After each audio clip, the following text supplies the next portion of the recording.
ተመልካቾቻችን እነሆ የዛሬውን ዜና እናቀርብላችኋለን።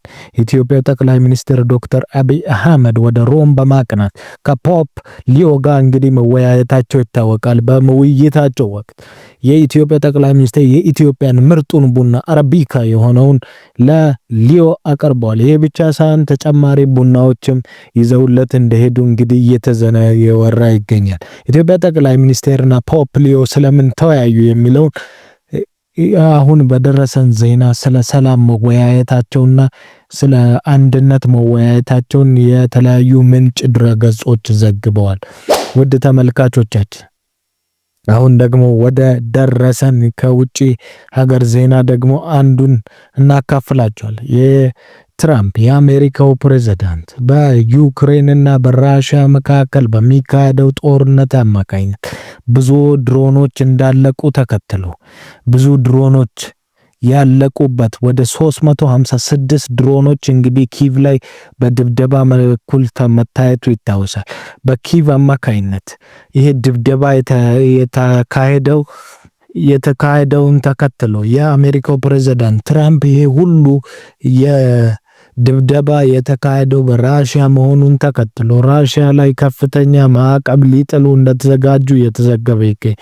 ማዕቀቡ የሚጣለው ከፍተኛ ማዕቀብ ሊጥሉ የተዘጋጁት ደግሞ የአሜሪካው ፕሬዝዳንት ዶናልድ ትራምፕ በዚህ ወቅት እንዳሉት ይህንን ማዕቀብ የምንጥለው ኪቭ ላይ በተደረሰው ከፍተኛ ጥቃት ነው ብለዋል። በዚህ ወቅት በከፍተኛ ጥቃት በ12 ሰዎች መገደላቸውን እንግዲህ የዜና አውታሪያን ዘ ጋርዲያን ዘግቧል። በዚህ መሰረት ትራምፕ ሲናገሩ ፑቲን አብዷል በማለት ዘልፈዋቸዋል። እንደሚታወቀው ፑቲንን ለረጅም ጊዜ ያውቀዋል፣ የረጅም ጊዜ ጓደኛዬ ነው ብለው የሚናገሩት የአሜሪካው ፕሬዝዳንት በዛሬው ዕለት ግን ፑቲን እብድ ነው በማለት እንግዲህ በማህበራዊ ድረገጻቸው መጻፋቸው ይታወቃል። ይህን ተከትሎ የተለያዩ ሀገራት በኪቭ ላይ የሚደረገውን ጥቃት አውግዘዋል። ውድ ተመልካቾቻችን በተጨማሪ ዜና ሲኖር የምናደርሳችሁ ሌላኛው ዜና ደግሞ የኤርትራው ፕሬዝዳንት ኢሳያስ አፈወርቂ እንግዲህ መልእክት አስተላልፏል።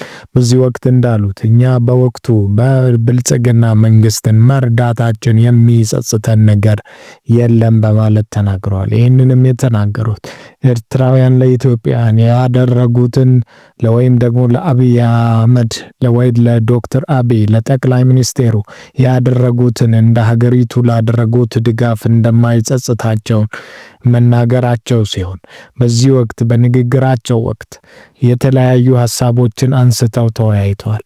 ለኤርትራ ነጻነት ቀን ማርኮ ሩቢዮ የአሜሪካው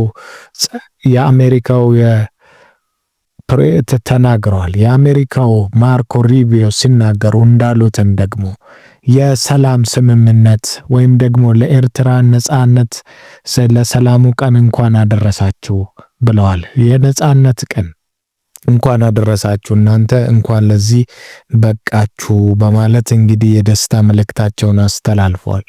በዚህ ወቅትም እንዳሉት የደስታ ቀን